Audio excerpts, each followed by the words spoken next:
Good morning বন্ধুরা, তোমরা সবাই কেমন আছো? আমার চ্যানেল ঘরে ও বাইরে রত্নায় আমি পিউ চলে এসেছি প্রত্যেক দিনের মতন তোমাদের সাথে সারা দিনের ব্লগ নিয়ে। বেটুরামকে শীতের দিনে সকালবেলা রেডি করতে কিন্তু খুব কষ্ট হয় জানো।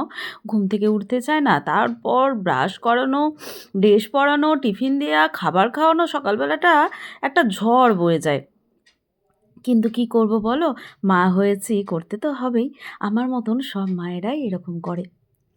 তো চলো, বেটুরামকে এখন স্কুল পাঠিয়ে দিলাম। এরপর আছে সমস্ত কাজ। সকালবেলাটা বেশ ভালোই লাগে, কিন্তু এই যে ঠান্ডার সময় তাড়াতাড়ি করে একটু কাজ বাগিয়ে নিলাম। আজ মঙ্গলবার, সমস্ত কাজ বাগিয়ে নিয়ে একটু বাজারে যেতে হবে।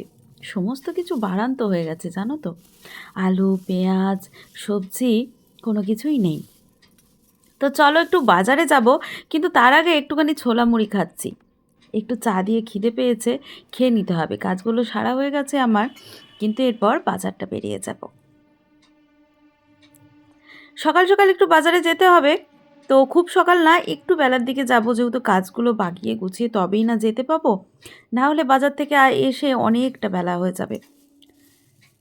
কিন্তু সকালবেলাটা তাড়াহুড়ো আছে, তাও একটু বসে বসে খেয়ে নিলাম।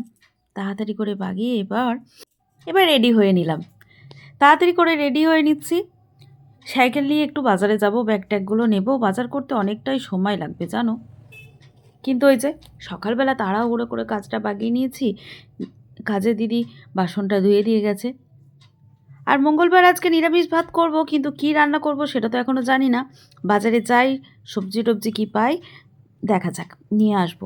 বাজার আর যাওয়াই হয় না জানো, কাছে থেকে যেটুকু পাই সেটুকুই নিয়ে করে নিই। বাজার গেলে এই শীতের সময়টা বেশ ভালোই লাগে। বাজারে নানান রকম শীতের সময় সবজি দেখতে পাওয়া যায়, বেশ ভালো লাগে। কোনটা ছেড়ে কোনটা নেব এটাই খুঁজে পাই না। চলো বাজারে চলে এসেছি। দেখো, টাটকা শাক, শিম আমি নিয়ে নিয়েছি, কাঁচা লঙ্কা, লাল শাক, সাদা শাক, সমস্ত কিছু যেগুলো বেশ পছন্দ হচ্ছে একটু নিয়ে নিলাম। সাথে বেগুনগুলোও কিন্তু খুব সুন্দর জানো, খুব দাম জানো। কি আর করব বলো, এটা লাউ, বেগুন, আলু, পেঁয়াজ বললাম না, নিয়ে বাড়ি চলে এসেছি গো। অনেকটা দেরি হয়ে গেছে। ব্যাগ নিয়ে আর কি করে ফোন করব, দুটো তিনটে ব্যাগ, অত বাজার করেছি, আর তো ফোন করা যায়নি। তো চলো কি বাজার করেছি দেখে নাও। মূলো শাক নিয়েছি, মূলো নিয়েছি, আলু, পেঁয়াজ, লাউ এসব নিয়েছি। তো সবজিগুলো এখন একে একে বার করি, আবার গোছাতে হবে, ফ্রিজে ডিকিতে ঢোকাতে হবে। ভাত ডালটা চাপিয়ে দিয়েছি জানো, ভাত ডালটা হতে থাক। ভাত ডালটা ওদিকে হচ্ছে, আমি এদিকে সবজিগুলো সব কিন্তু গোছাতে লাগছি। তার সাথে কি রান্না করব সেটাও একটু দেখি, নিরামিষের দিন কি রান্না করব। এদিকে দেখো, বেগুনগুলো কিন্তু খুব সুন্দর। বেগুন এখনও 60 টাকা কিলো, কিন্তু কি করব বলো, নিতে তো হলো। বাঁধাকপি, লাউ, টমেটো, কাঁচা লঙ্কা যা যা লাগবে সেগুলো সব নিয়ে নিলাম, সাথে টমেটোও নিয়ে নিয়েছি। এখন কটা দিন বাজার যেতে হবে না, ফুলকপি সব কিছু আমি কিন্তু বাজার করে নিয়েছি। শীতের দিন একটু সবজি বাড়িতে না থাকলে না মনটা ঠিক ভালো লাগে না। শীতের সময় সবজি নানান রকমভাবে রান্না করে খেতে কাদের না ভালো লাগে বলো, সবাই খায়। তো চলো তাড়াতাড়ি করে তরকারি কেটে নিই, কী রান্না করব। ওই যে বাঁধাকপি, আলু, টমেটো কেটে নিয়েছি, নিরামিষ বেগুন ভাজা, একটু আদা লঙ্কা রেডি করে নিয়েছি। বাঁধাকপির তরকারি করব, বেগুন ভাজা করব, আর ডাল তো চাপিয়েইছি, তাহলে বিশেষ কিছু আর করব না। আদা জিরে বাটা দিয়ে আমি কিন্তু বাঁধাকপির তরকারি চাপিয়েছি। এদিকে বাঁধাকপির তরকারিটা হচ্ছে, আর এদিকে আমি কিন্তু বিউলির ডাল সম্বরব। একটু আদা জিরে বাটা দিয়ে, একটু হিং ফোড়ন দিয়ে ডালটা সম্বরব। ব্যাস এইটুকুই রান্না করেছি আজকে। তারপর মঙ্গলবার স্নান টান করে তাড়াতাড়ি করে পুজো দিলাম। আজকে অনেকটা বেলা হয়ে গেল, কিন্তু কি করব বলো, সব একা হাতে কাজ তো। রান্নাটা না করলে পেটুরাম এসে খেতে পাবে না। জলদি রান্না করে স্নান করে ঠাকুর দিয়ে দিলাম। এরপর খাবার সাজানো, আমার বেটুরাম চলে আসবে। তো চলো কি রান্না করেছি সেটা দেখে নাও।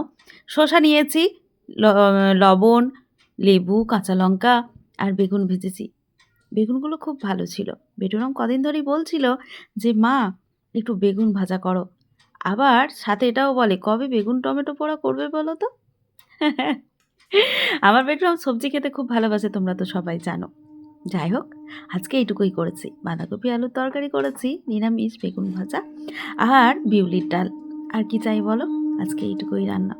তোমাদের কীরকম লাগলো অবশ্যই কমেন্টে জানিও। ভালো লাগলে লাইক কমেন্ট শেয়ার করো। সারাদিনে যা কিছু হলো সব কিছুই অল্প অল্প করে তোমাদের সাথে শেয়ার করলাম। তো চলো, আমার পেটুরাম স্কুল থেকে এসে হাজির। অর্ধেক জামা কাপড় ব্যাগের মধ্যে পুরে নিয়েছে। বেলা হলে গরম করছে ঠিকই, কিন্তু সকালবেলাটা বেশ ঠান্ডা থাকে। যাই হোক, এরপর বেটুরামকে স্নান করানো, তারপর আমার বেটুরামকে খেতে দেওয়ার পালা, তারপর নিজে খাওয়া। বেটুরামকে স্নান করিয়ে বসিয়ে দিয়েছি খেতে। সকাল থেকে সেই অল্প একটু খায়, সেইভাবে কিছু খায় না। তো বেডরুমকে খেতে দিয়ে আমার খাওয়ার পালা। তো চলো, তোমাদের ভিডিওটা কীরকম লাগলো আমাকে জানিও কমেন্টে। আর ভালো লাগলে লাইক কমেন্ট শেয়ার করো। আর রাত্রে এই বাঁধাকপির তরকারি করে রেখেছি, শুধু একটু রুটি হবে, ব্যাস। আর কিছু না। বেডরুম সন্ধ্যাবেলা পড়তে যাবে, আর আমার ভিডিওর কাজগুলোও আমি বসে বসে করব। রুটিটা করে নিলেই আমার হয়ে যাবে। তাহলে চলো একটু খেয়ে দিয়ে রেস্ট নিই, আবার তো সেই বিকাল থেকে শুরু হয়ে যাবে। আমিও কিন্তু বেটুরামকে প্রথমে খেতে বসেছে, খেতে পারিনি, কিছুটা খাইয়ে দিলাম, তারপর আমি খেতে বসেছি। তাহলে আজকে ভিডিওটা এখানেই, টাটা।